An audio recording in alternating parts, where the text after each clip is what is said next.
spregovorijo čustva je osrednja tema današnjega novinarskega srečanja in multipla skleroza pri posamezniku zares vzbudi najrazličnejša čustva, različne občutke, predvsem pa številna vprašanja. Zakaj? Prvič zato, ker o bolezni vsaj v splošni javnosti precej malo še vedno vemo.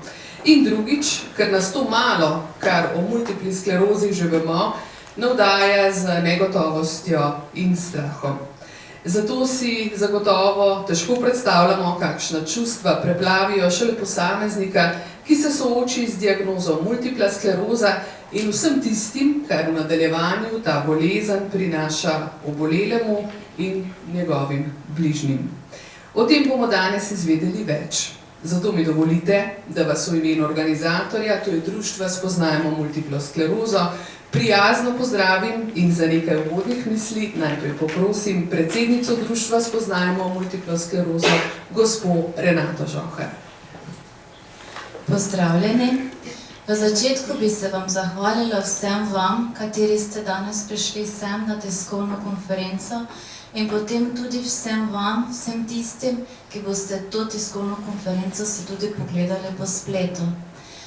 Zelo pomembno se mi zdi to sodelovanje vas in nas in potem tudi vseh strokovnih sodelavcev, da lahko potem skupaj naredimo nekaj lepega, nekaj čudovitega, da lahko tudi potem iskreno spregovorimo o čustvih. Nekakšen tabu je vedno še govoriti o čustvih, predvsem tistih, ki nas ranijo, ko spregovorimo o žalosti, jezi, krivdi, sramu. To nas naredi ranljive in ranljivosti se nekako izogibamo. Današnji tiskovni konferenci pa bi jaz prav rada spregovorila o teh čustvih, ki nas ranijo, kjer je varen prostor, da lahko spregovorimo o tem, kaj boli, na kakšen način boli in koga v resnici vse boli. Tako da hvala lepa. In upam, da bomo danes odgovorili na kakšno vprašanje. Hvala lepa. Gospa Renata, veliko ste jih nanizali takole uvodoma in prepričana sem, da bomo skupaj z vami in ostalimi strokovnjaki danes nanje zares našli odgovore. In med drugim tudi na vprašanje, kakšna je vloga psihosocialne pomoči in podpore in kako lahko vključitev podporne skupine, ki jih imate in ste jih organizirali v vašem združenju, prispeva k bolj kakovostnemu življenju bolnikov z multiplo sklerozo in njihovih najdražjih, tudi otrok. O vsem tem z našimi spoštovanimi gosti. Tu so takoj zraven gospe Renate, je to Jožef Magdič, doktor medicine, specialist nevrolog z klinike za nevrologijo Univerzitetnega kliničnega centra Maribor. Doktor Magdič, lepo pozdravljeni. Na njegovi desni strani je doktorica Anita Peričnik-Noč, magistrica zdravstvene nege, sicer pa v svoji novi karieri, da rečem, doktorica zakonske in družinske terapije. Doktorica Peričnik-Noč, dobrodošli. Hvala. Na njeni desni strani še ena terapevtka, to je gospa Tjaša Srnko-Rauch, magistrica zakonskih in družinskih študij. Gospa Srnko-Rauch, dobrodošli. Hvala. In še na desni strani Maja Horvat, udeleženka ene izmed podpornih skupin, konkretne podporne skupine za bolnike z multiplo sklerozo. Maja, hvala lepa, ker ste se odzvali po vabilu in ker boste svoje izkušnje v podporni skupini delili z nami. Hvala. Tako. Najprej vsem govorcem, kot že rečeno, najlepša hvala, da ste se odzvali po vabilu, si vzeli čas in da smo danes lahko tukaj skupaj. Najprej pa nekaj medicinskih, da rečem strogo medicinskih dejstev o multipli sklerozi s kom drugim kot s specialistom nevrologom. To je danes gospod Jožef Magdič. Za multiplo sklerozo že vemo, da je kronična avtoimuna vnetna bolezen, ki prizadene srednje živčenje, pa da najpogosteje zbolevajo mladi odrasli, stari med 20 in 40 let, ženske mnogo pogosteje kot moški.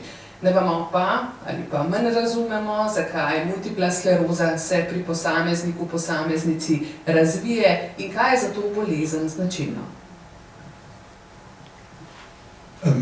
Dobro ste strnili v tem začetku, se pravi po eni strani avtoimunska bolezen, s tem bom poskušal odgovoriti. To je bolezen v osnovi, ki se začne na imunskem sistemu, torej v našem perifernem imunskem sistemu, v krvi praktično. Zakaj točno pride pa potem do odgovora, do odziva imunskega sistema, ki je malo zaveden in reagira na možgane? Naši možgane namreč niso seznanjeni z našim lastnim imunskim sistemom, da imunski sistem kot tak ne prepozna struktur naših možganov. Ko se pa enkrat zgodi to, da naš imunski sistem zaide v možgane, se pa zgodi to, kar pri multipli sklerozi vidimo, dejansko nevrološka okvara, ki je posledica demilinizacije, okvare živčnih ovojnic in seveda na dolgi rok tudi verjetno degeneracije, se pravi okvare, neke počasne, bolj tleče, rečemo danes, okvare v živčeju, ki se pozna v 10, 20 pa še več letih. In to so procesi, ki jih pri multipli sklerozi načeloma že dobro prepoznamo, vseh vzrokov pa vendarle še ne poznamo. Vseeno to, kar je privedlo do tudi nenazadnje dobro dostopnega zdravljenja danes, so ti mehanizmi avtoimunskega sistema, kako ga zavirati, kako preprečiti, da celice imunskega sistema preidejo v živčevje in tam delajo škodo. Ta del, te mehanizme dobro prepoznamo in pravim, za dobrimi zdravili danes lahko tudi že praktično preprečujemo in zato govorimo o zdravilih, ki jih uporabljamo pri multipli sklerozi, da so to zdravila, ki vplivajo na potek bolezni in ga na ta način lahko zavrejo, upočasnijo, nekateri celo povsem preprečijo. Se pravi, imamo zdravila tudi, ki so lahko zelo učinkovita. Zdaj ste nam pojasnili, kako je zdravljenjem, še pred zdravljenjem je treba potrditi diagnozo. Zanima me, kako se bolniku najavijo znaki in simptomi, kakšne so tiste prve težave, najpogostejše. Zdaj pravijo, multipla skleroza je bolezen tisočerih obrazov, pa vendarle, kako bi te znake, denimo prve, lahko povzeli? Zagotovo drži, da je bolezen na začetku lahko zelo raznolika, še vedno pa je diagnoza bolezni, to kar radi poudarjamo, klinična. Klinična, kar pomeni, da poteka dokaj značilno in kadar poteka značilno, lahko tudi hitro potrdimo, da gre za multiplo sklerozo. V bistvu že pri prvih simptomih, ko pride včasih ali pa zelo pogosto do najprej motenj vida, ponovadi na eno oko, zamegljen, slabši vid, včasih tudi do dvojnega vida, bodisi da težav z ravnotežjem, težav z gibanjem, težav z občutkom. So to okvare, ki se pojavijo v določenih značilnih delih živčevja, se pravi, če rečemo optični živec, hrbtenjača, možgansko deblo, mali možgani in takšne dogodke, kot bi jim rekli potem mogoče v nadaljevanju zagoni bolezni, takšen prvi dogodek, ki je sumljiv za multiplo sklerozo, dejansko lahko že provede do diagnoze z določeno diagnostiko. Tukaj je prva osnovna preiskava, običajno magnetna resonančna tomografija možganov in hrbtenjače, zelo natančna, zelo dobra preiskava, ki nam tudi mogoče malo da nekako prognostični vidik, kaj bi se lahko v nadalje še dogajalo, koliko vnetja je videti, koliko je prisotnega. Zagotovo so na mestu tudi še druge preiskave, ki so preiskave možganske tekočine, čeprav jih je malo neprijetno pridobiti, ampak so dragocene še tudi danes in jih nekako delamo z namenom spet ugotavljanja prognoze. To nas vedno bolj zanima, če same diagnoze pri veliki večini bolnikov na začetku ni težko ugotoviti, na podlagi torej značilnega poteka in občutljivih preiskav, predstavljamo mogoče nekaj izziva pa ta prognostični vidik. Kakšen bo potek, ali bo neugoden, ali je treba zgodaj začeti z zelo odločnim zdravljenjem, ali pa morda z nekimi zdravili, ki so bolj preverjena, mogoče bolj varna tudi, ali pa bolj preizkušena. Tako da tukaj so dileme, ki jih mogoče v fazi diagnoze, kot nevrologi, želimo deliti tudi za bolnike. Ta prognostični vidik je gotovo tisto, kar bolnika in njegovo družino najbolj zanima. Kako se bo bolezen razvijala, kakšni bodo njeni izhodi, kakšne bodo posledice. Vedno znova nas opozarjate, kakšne velike korake je medicina, posebej nevrologija, storila z sodobnimi načini zdravljenja, ki menda precej preusmerjajo potek multiple skleroze, kot smo si ga predstavljali nekoč. Drži, ponovil bom to, da imamo na voljo res dobro dostopna zdravila, pri nas v Sloveniji praktično vsaki so za zdravljenje multiple skleroze na voljo. Ob bok temu še tudi simptomatska zdravila, ki tudi izboljšajo, lajšajo sicer težave nekatere, ampak izboljšajo kvaliteto življenja, če se predstavljate nekomu, ki morda ima težave z motnje mokrenja, da se lahko te obvladujejo, skratka tudi simptomatske zdravila so na voljo. Mogoče pa, če je za poudariti ali pa preiti počasi k temu ne samo zgolj zdravljenju, ampak celovitemu obvladovanju bolezni, pa to tisto, kar je na začetku bolezni, ponavadi slišali bomo tukaj sicer še iz prve roke, kaj so prve tegobe oziroma njihove vprašanja bolnikov. Zagotovo pa tudi nevrologe opažamo na začetku mogoče več težav za sprejemanjem same bolezni, ta vprašanja, kako bo z mojo prihodnostjo, kako bo z družino, kako bo z mojo službo, kako bo, morda na začetku niso toliko v ospredju te gibalne okvare in težave, ampak bolj neka ta, kot bomo danes slišali, čustvena stiska z sprejemanjem bolezni same, kaj bo to zame in mojo družino, mojo okolico pomenilo. Tako da mislim, da je tudi na začetku bolezni pri nas kar nekaj temu namenjenega, včasih ne samo strani zdravnikov, ampak dobijo nekaj podpore bolniki, zagotovo tudi od usmerjenih medicinskih sester, ki se s tem področjem ukvarjajo in to mogoče tista ta prva, ne rečemo tolažba, ampak strokovna informacija, ki jo bolniki lahko pri nas tudi dobijo. Najlepša hvala za enkrat le še to, specialist Magdič. Še vedno drži podatek, mislim, da registra ni, da v Sloveniji živi nekaj več kot 3000 ljudi z multiplo sklerozo. Drži, natančnih številk seveda nimamo, ker ni nekega nacionalnega registra, izhajamo pa pač iz številk, ki jih imamo bolnikov evidentiranih pač v bolnišnicah, pri združenju bolnikov z multiplo sklerozo in dejansko bi jaz sicer rekel, da je verjetno kaj višja številka, tu je 3-4 tisoč, bom recimo približno rekel. Ja, to je še enkrat treba poudariti, to je skupina bolnikov, ki so različno prizadeti, imajo različne zahteve, različna pričakovanja, potrebe in zato je mogoče tudi še enkrat več multipla skleroza bolezen tisočerih obrazov, ker imajo bolniki različna pričakovanja in jih je treba nekako nasloviti. Lepa hvala, tisti vaš prejšnji odgovor, da se nagovorijo tudi te psihosocialne, da rečem, potrebe pri bolnikih že ob sami diagnostiki z različnimi strokovnjaki v večji ali manjši meri, bomo takoj preverili. In sicer z gospo Majo Horvat. Maja, ste udeleženka podporne skupine za bolnike z multiplo sklerozo pri društvu Spoznajmo multiplo sklerozo. Kdaj in na kakšen način, s kakšnimi znaki se je ta bolezen najavila pri vas? Ja, res je, lepo pozdravljeni.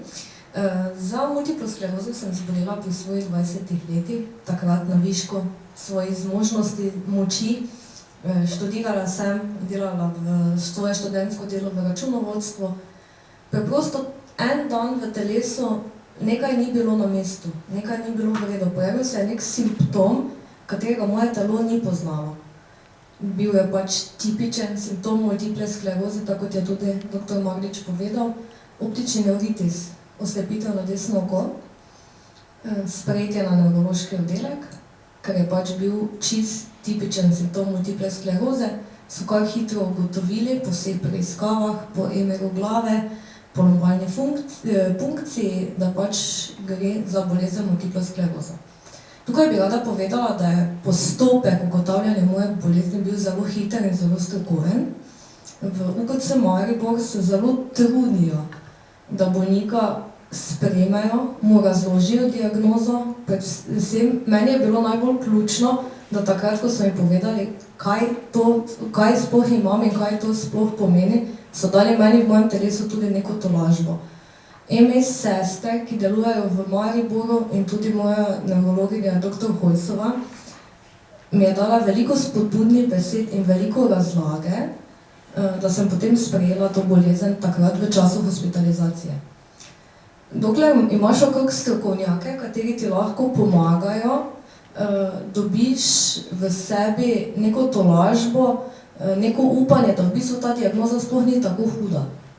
Najhuje je, ko prideš domov, ko se hospitalizacija zaključi. Potem pa ostaneš doma, sam, s to diagnozo, ki ne veš, kam te bo peljala. V meni se je takrat prebudil strah, kako bom živela naprej. Vseeno je bilo to pri mojih 20 letih. Začetek neke poti, začetek nekega snovanja življenja. Bilo mi je zelo težko. Potem pa seveda sem šla pogledat na splet, kaj to pomeni, kaj ta diagnoza sploh bo, kam me bo peljala. In videla slike, kot so ljudje na invalidskem vozičku, z nezmožnostjo funkcioniranja, tako kot sem ga pač bila navajena, jaz v vsakdanjem življenju. Ja, bilo je zelo hudo. Povejte, na Maja ste v tisti fazi, da nimo prvi spoprijemanja, soočanja z diagnozo potrebovali in našli kakšne vrste psihosocialne podpore. Moram reči, da ta čas hospitalizacije v bolnišnici je bil kar dolg. Mislim, da sem bila 3 do 4 tedne v bolnišnici.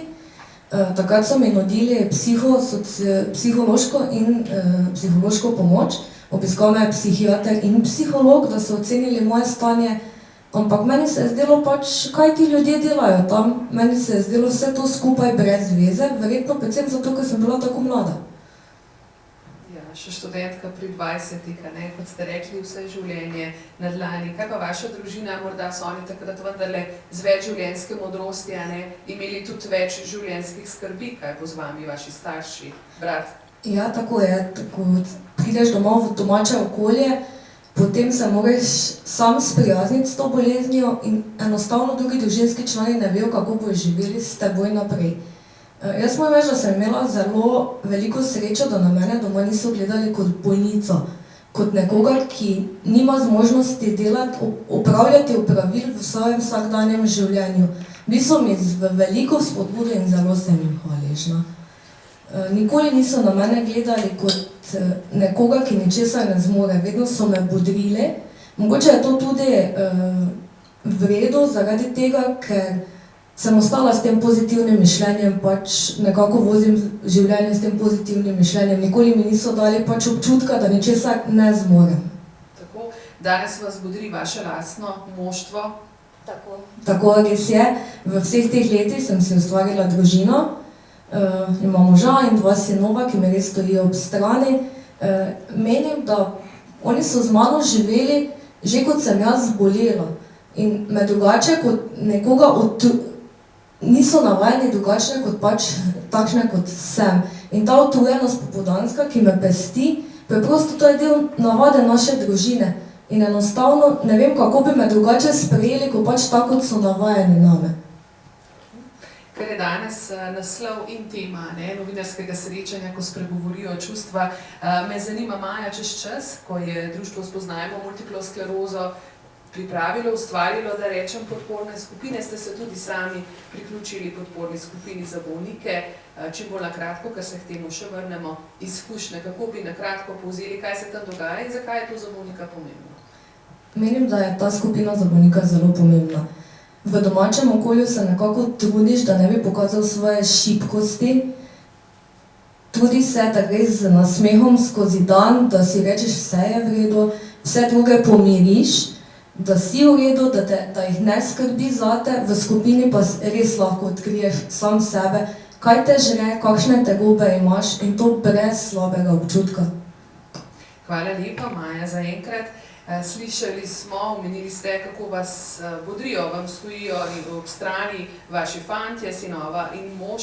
Seveda sem prepričana, vsakdo nima te sreče in tudi, če so družine, so tudi one člani obremenjeni, v tem več z strokovnjakinjo z tega področja, ki vodi podporne skupine za zakonce in svojce. To je doktorica Anita Peričnik-Noč. Veliko izkušenj imate z bolniki z multiplo sklerozo, ste kot medicinska sestra 2 desetletji delali na ljubljanski nevrološki kliniki z njimi, potem pa ste se preusmerili na področje, za katerega ste ugotovili, da bolnikom najmanj manjka, da so na tem področju najmanj zadovoljene njihove potrebe. To je ta psihosocialna pomoč. Zakaj je ta pomembna tudi za svojce in ne skoraj za bolnike? Ja, absolutno, ta psihosocialna pomoč je pomembna tako za bolnika kot za svojce. In moram reči, da v našem zdravstvenem sistemu se vse bolj nagibamo k obravnavi bolnika, svojci so nekako spregledani. In če vemo, da ko dobi človek eno diagnozo, kot je multipla skleroza, pride najprej ena faza šoka. Faza šoka je tudi za svojce. Ponavadi pride potem faza zanikanja. Seveda to je en obrambni mehanizem, da lahko preživimo tista najtežja čustva, ki se takrat porajajo in absolutno pa ta faza ne sme trajati predolgo. Potem grejo pa tako bolniki kot svojci čez eno paleto čustev, ki jih je prej že Renata omenila, Ponavadi so to, mi jim rečemo, bolj neprijetna čustva, čeprav jaz ne maram tega izraza negativna čustva, ker to pač je naše, to so naša čustva. Pojavi se strah, pojavi se jeza, žalost, potem pride tudi kakšna anksioznost, depresija. In dejansko včasih človek sam ne zna čez vso to paleto čustev in takrat je ta psihosocialna pomoč zelo dobrodošla. Kako multipla skleroza vpliva ne nazadnje na partnerski odnos? Vse ovire, ki jih bolezen postavlja pred bolnika, ste rekli, jih posredno ali neposredno seveda tudi na svojce. Kaj zdaj to pomeni za zakonca, partnerja? Ja, dejansko, ko rečemo, da multipla skleroza je nepovabljen gost, ki pride na obisk za vso prtljago in nikoli več ne odide. Kot vemo, gostov imamo ponavadi par dni, pa že zadosta. Ali 2 uri? Ja. Tukaj je treba pa s tem živeti. Jaz tudi ne maram izraza, ki rečejo, da multipla skleroza, da je to najboljša prijateljica. Jaz absolutno mislim, da si takih prijateljev ne izbiramo, in dejansko, kaj to pomeni za zakonca, ko pride ena taka bolezen, to je lahko zelo ena velika sprememba v partnerskem odnosu. In zdaj, če partnerski odnos že prej ni bil najboljši, če partnerja že prej nista imela neke povezanosti, bo seveda bolezen lahko tukaj zelo razdiralno delovala. Potem pride tukaj prav do enih takih, jaz rečem, bojno polje, ko se zakonca prav borita, namesto da bi stopila skupaj in se borila proti multipli sklerozi. Imamo pa tudi pare, kjer multipla skleroza lahko zelo poveže zakonce. In se ta njihov partnerski odnos ob bolezni lahko celo zelo izboljša. Vemo, da so lahko nekateri partnerji zelo zaščitniški, včasih celo preveč. To tudi ni dobro, ne? Absolutno ni dobro, zato ker dejansko prevzamejo preveč opravil in temu bolniku niti ne pustijo več normalno živeti. Ves čas so v skrbeh, ga sprašujejo, si v redu, ne vem, a si ok. In potem včasih je to zelo moteče tudi za bolnika.